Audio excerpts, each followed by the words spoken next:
నమస్కారం అండి.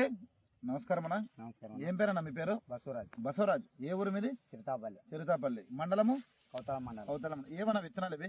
సూపర్ బంటి వేసినారు. ఇప్పటికి ఒక 100 నుంచి 110 రోజులు అంటే సూపర్ బంటి వేసి ఇప్పటికి ఎంత కాయ సెట్ అయింటదన్న మీకు?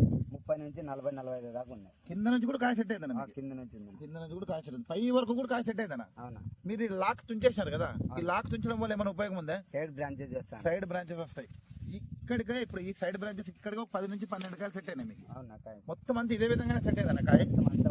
మొత్తం అంతా పై వరకు ఇదే విధంగా సెట్ అయింది. ఈ సూపర్ బండికి ఎన్ని గంటలు వస్తుంది అనుకుంటున్నారు? ఇప్పుడు ఎకరాకి 10 నుండి 15 వరకు వస్తుంది. 10 నుంచి 15 గంటల వరకు వస్తాను. ఈ స్ప్రేస్ ఏమన్నా 1-2 ఏమైనా తగ్గుతాయి వేరే వాటితో పోల్చుకుంటే? తగ్గుతాయన్న. అవి వారం 10 రోజులు కొట్టుకుంటే 15 రోజుల వరకు నిలబడుతుంది. ఎందుకంటే దీంట్లో ఆకు చిన్నగా ఉంటుందండి. ఆకు చిన్నగా ఉండడం వల్ల మీకు నూగు ఎక్కువ ఉంటది. అందుకే మీకు ఒక స్ప్రే కూడా తగ్గే ఛాన్స్ ఎక్కువ ఉంటుంది దీనికి. ఇది కొద్దిగా పల్సాగా వస్తుంది నాకు, మందం ఉండదు. దాన్ని ఇంకా కొద్దిగా అవకాశం బాగుంటది. కాయ కూడా జల్దీ సెట్ అవుతుంది మీకు ఈజీగా. కాయ ఈజీ సెట్ అయింది. కాయ బాగా సెట్ అయింది. దగ్గర ఉంటది కాయ కూడా. ఒక పూతకి వెంటనే రాలిపోయే గుణం చాలా తక్కువ ఉంటుంది. వెంటనే సెట్ అవుతుంది మీకు. కాయ బాగా సెట్ అయింది.